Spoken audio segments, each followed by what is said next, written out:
sun is shining, and our God has gifted us with another day of life. Amen. What better way to honor him than by digging into his word with the expectation of growing closer to him, becoming more like the people he created us to be, more like Christ. Yes.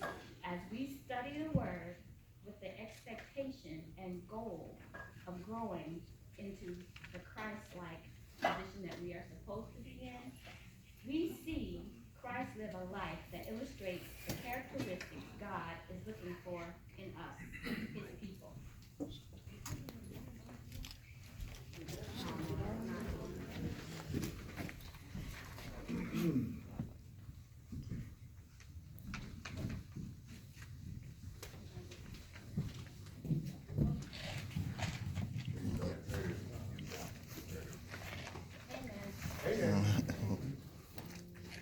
As we study the word with the goal of being transformed into who Christ created us to be, we see. Oh, wow.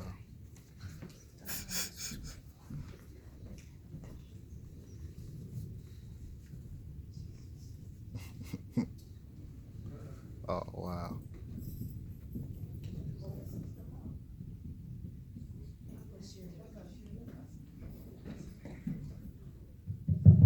There we go.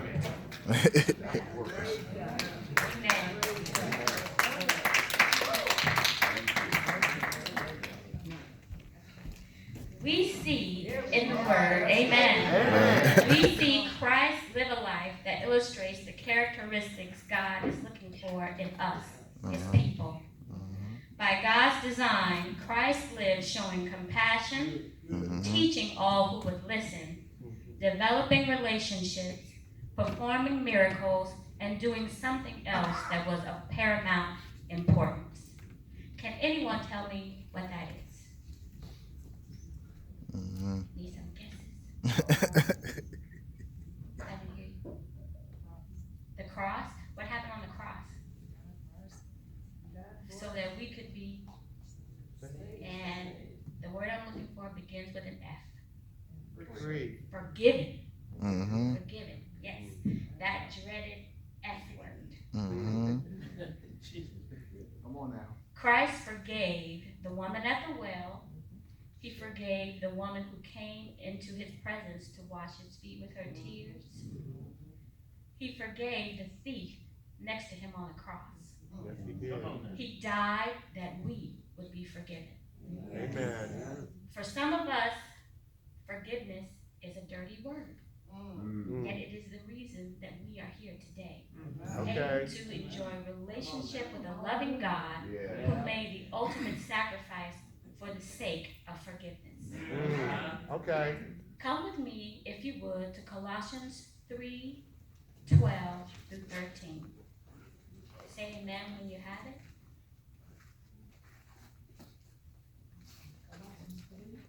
Yep. 12 through 13. Amen. Therefore, as God's chosen people, holy and dearly loved, clothe yourselves with compassion, kindness, humility, gentleness, and patience. Bear with each other and forgive one another if any of you has a grievance against someone. Forgive as the Lord forgave you. Amen. Forgive as the Lord forgave you. Forgive as the Lord forgave you. Amen. Easy to read, easy to hear, but sometimes it's hard to do. The pain of things we experience can make it hard to do the things we know we are called to do. I'm reminded of a story I recently read about a woman who was asked why her last relationship ended. Surprisingly, the woman opened up about being married for 12 years, only to find out through a glitch in technology that her husband fathered 2 children with her best friend. The woman had been on the phone with her mother-in-law one day, while the mother-in-law was also on the phone with the best friend. Mm. The mother-in-law thought she'd clicked over, but when she pushed the button didn't do what she expected it to do. Mm. So she started talking, and she asked the best friend, when are you and Junebug, and that's really not his name, but that's just the name I'm going to use today. But she asked, when are you and Junebug going to tell her about your children? Mm. When are you going to tell her the truth? Of course, her hearing that was the catalyst to breaking her and breaking several relationships, leaving her in a relationship with anger and bitterness. Mm. She admits that her ex-husband and her best friend have both tried to apologize and make amends. The anger and bitterness in her heart will not allow her to talk to them either.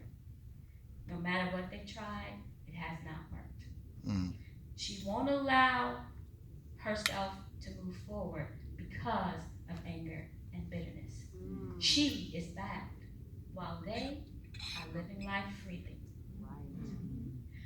Why do we choose to hold on to the negative emotions rather than forgive people when we are wronged? Well, come on now.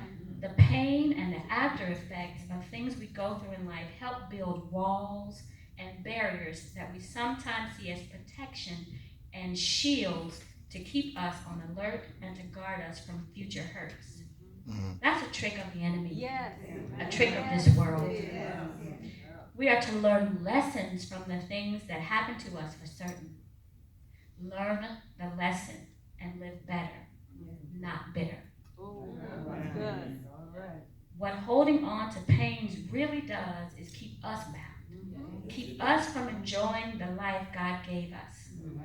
The life Christ died in order that we could live in abundance. Yes. We see forgiveness as releasing the one who wronged us from responsibility, or as a way of saying that what happened was in some way acceptable. We see it as a weakness, when in reality, forgiveness is all about strength. Amen. It is not about the person who wronged you or the situation that happened. Forgiveness is about you and you and you and you. Forgiveness is a gift that you give yourself. It is the gift you give to start on the journey to healing. It clears the pathway for you to move past the wounds from that situation to the newness of life that God gives us each day. He breathes life into us and allows us to open our eyes.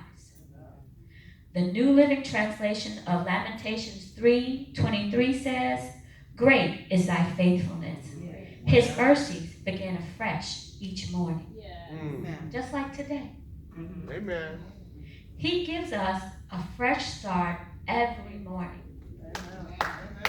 Imagine how sad God could be when he sees us meet the day with less than the joy he intended, because our eyes and our hearts are clouded with bitterness when we cannot forgive. Turning away from the false comfort of the anger and the bitterness that comes from hurt is not easy. Right. Yet the reward is great. There was a woman who lived life with a loving heart. This woman had a way of forgiving things and situations that surprised and even at times angered those who cared for her and witnessed the wrongs. She would remind them that she gave grace because God gave her grace. So who was she not to pass on what God has so lovingly given to her? Until one day, something changed. She experienced a betrayal that took her outside of herself. She found herself feeling levels of anger from this betrayal that scared her because it was not natural. She knew that wasn't how God made her, yet she could not escape it. That pain on top of the anger from the situation was a heavy load. someone saw this change in her and offered her loving, godly counsel. Yes, yes. The person listened to her cry, allowed her to show the wounds on her heart. Then this godly person said something that made her heart skip, almost stop, when she heard the words, "Pray for the person who wronged you every day. Every day. Pray that God will bless them. Forgive them and pray for them." This woman's pain wanted to buck against what she was told, because that felt like a place of vulnerability. And when you are hurting, no one wants to be in a place where they feel at risk for more pain. We want to cover up and stay where we are because it feels safer than going out and doing something, even though we know we should. We want to cover up instead of deal with what we need to deal with. Nevertheless, she did pray. She prayed and she cried. She cried and she prayed. Until one day, she just prayed. She prayed to become free from the bondage of pain and anger, to walk in the freedom of forgiveness. Through prayer, she forgave in order that she could heal and be free to make the most of the wonderful life God gave to her. To live and love with the heart God gave her. Okay, I didn't write this part, but that person was me. So everything I'm saying, I know to be true. And I'm thankful for that godly counsel, and I'm thankful for the comfort that God gave me to bring me back to who I am.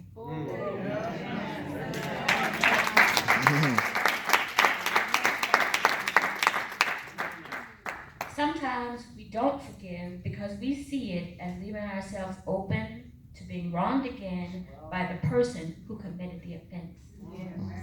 There is a difference between forgiving someone and restoring them. You restore a person who repents, who shows remorse and sorrow for doing what they did, for doing that wrong, and shows commitment to change, to growth, and to being better. Forgiveness is given. Restoration is worked for. If we don't forgive others, how can we expect God to forgive us? Amen. We are all his children. That's right. He looks to us to give to one another the things we are looking for from him. Earlier, I said that forgiveness is a gift that you give yourself. It is the gift you give to start you on the journey to healing. It clears the pathway for you to move past the wounds from that situation to the newness of life God gives us each day. He breathes the life into us and allows us to open our eyes. So do you know who the hardest person to forgive is? Yes. Yes. The hardest person to forgive is yourself. You think of your own failings, your own shortcomings, Say that. and they can weigh you down. They make you feel like less than the child of God that you are, though you have already been forgiven. In the text we have been working on, Colossians 3:13 tells us to bear with one another and forgive one another. The phrase one another comes from the Greek word heautu, which means himself, herself, itself, themselves. So that forgiveness includes you forgiving who? You. Yes, you. That means we are called to forgive ourselves. to free ourselves from the bondage of guilt, from remembering things we have already been forgiven for by our Father God. Forgive as the Lord forgave you. Forgive yourself because the Lord has forgiven you. Forgiveness equals freedom. Freedom to live, freedom to love, Oh, yeah. freedom to laugh, freedom to grow, freedom to fully be. Freedom to take hold of all that God has for you. Freedom to walk in the light. Freedom to take hold of the promises of God. If I could get a little help. Oh, shit. Here we go.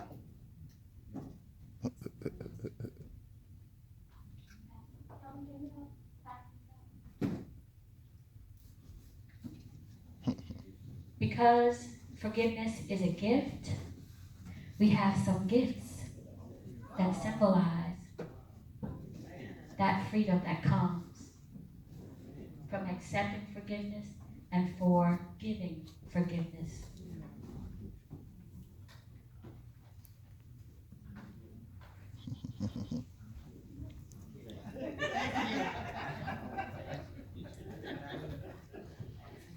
This gift is something you can keep for yourself or something you can give if you need to forgive someone.